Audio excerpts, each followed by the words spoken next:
기름 부으소서. 종의 입술에 기름 부으사 담대히 말씀을 전하게 하시고 손을 내밀어 병을 낫게 하옵시고 표죽과 기사 거룩한 종 예수의 이름으로 이루어지게 하옵소서. 예수님의 이름으로 기도합니다. 아멘. 네, 오늘은 요한 1서 2장 12절에서 14절까지의 말씀으로 깨달음을 나누겠습니다. 복음의 아이와 자녀와 청년과 아비에 대해 이해해야 합니다. 여러분은 복음의 자녀에 대해서 어떻게 생각합니까? 성경은 복음의 자녀에 대해서 말하고 있습니다. 사도 바울은 갈라디아서 4장 19절에 나의 자녀들아 너희 속에서 그리스도의 형상을 이루기까지 다시 너희를 위하여 해산하는 수고를 하노니라고 말했습니다. 사도 요한도 요한 1서 2장 1절에 나의 자녀들아 내가 이것을 너희에게 쓰면 너희로 죄를 범하지 않게 하려 함이라고 했습니다. 여기서 말하는 자녀들은 모두 믿음의 자녀를 말합니다. 영의 아버지는 하나님 한 분뿐이시지만 복음의 자녀와 청년과 아비는 우리 모두가 될 수 있습니다. 첫째, 사도 바울은 고린도 교인들을 향해 내가 복음으로써 너희를 낳았다고 했습니다. 고린도전서 4장 15절에 그리스도 안에서 1만 스승이 있으되 아버지는 많지 아니하니 그리스도 예수 안에서 내가 복음으로써 너희를 낳았습니다. 셀 모임을 인도하는 리더는 1만 스승의 역할에서 머물지 말고 아비의 역할까지 나아가야 합니다. 스승은 제자에게 꾸짖으며 지식을 가르칩니다. 하지만 아비는 자녀에게 자상하게 삶의 지혜를 고취합니다. 스승과 제자의 관계도 중요합니다. 하지만 아비와 자녀의 관계는 더욱 중요합니다. 바울은 그리스도 안에서 1만 스승이 있지만 아버지는 많지 않다고 했습니다. 여러분은 바울처럼 아비의 마음을 갖고 있습니까? 아비의 마음은 무엇일까요? 육신의 아비를 떠올리지 말고 하나님 아버지를 떠올려야 합니다. 하나님 아버지의 마음은 고린도전서 13장에서 말하는 사랑입니다. 사랑에서 첫째는 무엇입니까? 오래 참고 온유한 것입니다. 그래서 사랑은 오래 참고 사랑은 온유하며 라고 말했습니다. 하나님 아버지는 그분의 자녀에 대해 분노하고 책망하고 정죄하지 않고 오래 참고 온유하게 대하시는 좋은 분이십니다. 돌아온 탕자 비유에서 우리는 그것을 잘 알 수 있습니다. 우리도 그런 아버지가 되어야 하지 않을까요? 둘째, 사도 요한은 자녀와 아비, 아이와 청년을 구분해서 말했습니다. 요한 1서 2장 12절에서 14절에 자세히 나옵니다. 12절 자녀들아 내가 너희에게 이것을 쓰는 것은 너희 죄가 그의 이름으로 말미암아 사함을 받았으며 자녀의 특징은 그들의 죄가 예수 이름으로 말미암아 사함 받았다는 것입니다. 여러분 여기에 대한 확신이 있습니까? 받을 것이다 라고 미래형으로 말하지 않고 받았다고 현재 완료형으로 말합니다. 또 13절 아비들아 내가 너희에게 쓰는 것은 너희가 태초부터 계신 이를 알았으며 아비들의 특징은 창조주 하나님을 아는 것입니다. 수천 년 전부터 지금까지 하나님이 행하신 일들에 대한 이해와 지식이 있다는 것입니다. 그래서 아비들은 눈앞에 있는 작은 것에 민감하거나 그것 때문에 서로 다투지 않고 크게 생각하며 멀리 내다봅니다. 문제를 대하는 믿음의 크기가 다릅니다. 또 13절에 청년들아 내가 너희에게 쓰는 것은 너희가 악한 자를 이겼습니다. 청년들의 특징은 악한 자를 이겼다는 것입니다. 이길 것이다가 아니고 이겼다고 했습니다. 악한 자를 이긴 경험을 가진 사람은 청년의 믿음에 속합니다. 여러분은 그런 적이 있습니까? 악한 자는 곧 악한 영을 말합니다. 그는 직접 괴롭히기도 하지만 많은 경우에 사람을 통해서 역사합니다. 악한 영의 공격과 악한 자의 괴롭힘을 이긴 경험이 있습니까? 흉악한 자와 싸우는 것, 믿음의 선한 싸움을 하는 것, 그런 사람이 바로 청년입니다. 14절에 아이들아 내가 너희에게 쓴 것은 너희가 아버지를 알았으며 라고 했습니다.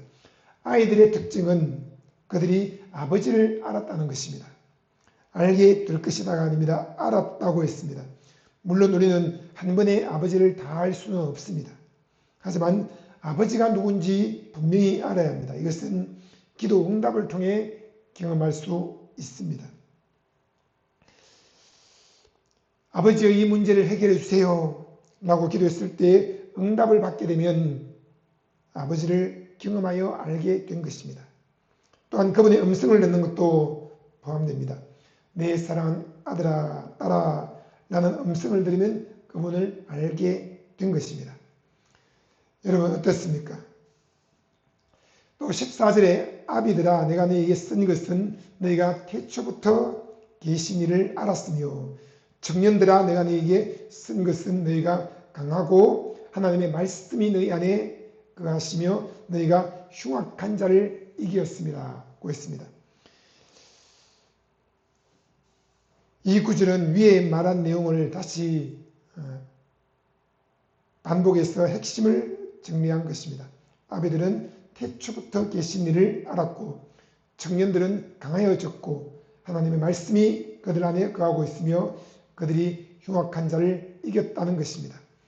여러분의 믿음은 지금 어디에 있습니까? 죄사함 받았다 나는 구원을 받았다 라고 말하는 자녀의 믿음입니까?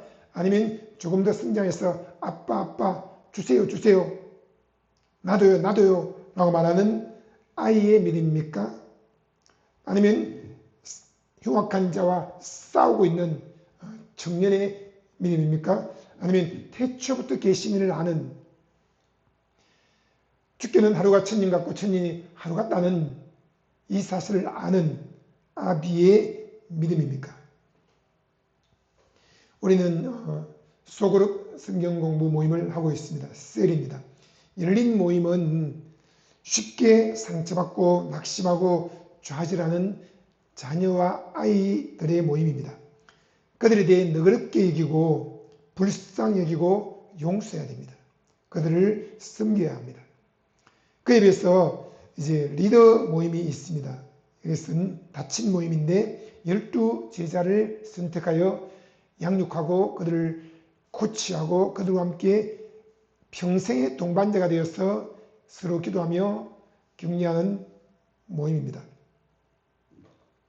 이 모임은 악한 자를 이겼고 또 강해졌고 하나님의 말씀이 거하는 청년과 아비들의 모임입니다.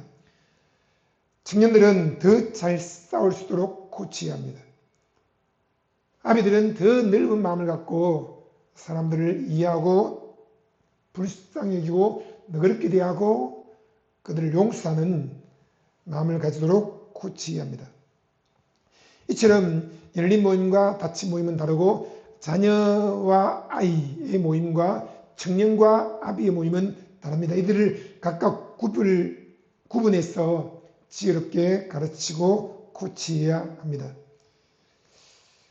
세상 사람들은 육신의 나이로 자녀다, 아이다, 청년이다, 아비다라고 구분합니다. 하지만 영적인 세계는 그와 달리 믿음에 따라 구분합니다. 성경은 20대만 아니라 12살부터 85세까지를 청년이라고 말합니다. 12살과 85세가 믿음의 대화를 하는 데는 세대 차이를 못 느낀다는 말입니다. 여러분, 우리는 믿음이 날마다 성장해 가야 합니다. 육신의 나이는 10살, 20살, 30살 그렇게 10년, 20년, 30년이 걸리지만 이 영적인 나이, 믿음의 나이는 3년만 해도 청년이 되고 아비가 될 수 있습니다. 하지만 교회를 수십 년 다니고 나이가 78이 되어도 깨닫지 못하고 성장하지 못하는 고린도 교인들과 같은 경우에는 어린 나이에 믿음에서 머물고 있는 것입니다. 그러면 20대 청년이 깨달음을 얻고 기도하고 말씀을 많이 암송하고 또 다른 사람들을 가르치고 흉악한 자와 싸우고 그렇게 해서 날마다 성장해 나가면 20대인데도 불구하고 그의 믿음은 청년과 아비가 되고 그리고 70, 80이 되었지만 성장하지 못한 사람은 자녀와 아이가 되었기 때문에 이 20대의 청년이 이런 여든 대신 분들을 가르치고 양육하는 일이 생기는 것입니다. 영적인 세계에는 이처럼 시간과 공간을 초월해서 성령님의 인도를 따라 잘 양육되어지면 빠른 시간에 성장을 해서 아비와 청년의 믿음이 됩니다. 여러분, 우리가 이 소그룹 성경공부 모임, 셀 모임을 통해서 자녀의 믿음이 아이의 믿음으로 성장하게 도와주고 또 아이가 청년으로, 청년이 아비의 믿음으로 성장하도록 도와주어야 합니다. 기도하겠습니다. 하나님, 오늘 믿음의 자녀와 아이, 청년과 아비에 대해 이해하는 마음을 주셔서 감사합니다. 이 모든 사람을 존중하며 지혜롭게 대할 수 있도록 도와주옵소서. 예수님의 이름으로 기도합니다. 아멘. 찬양하라.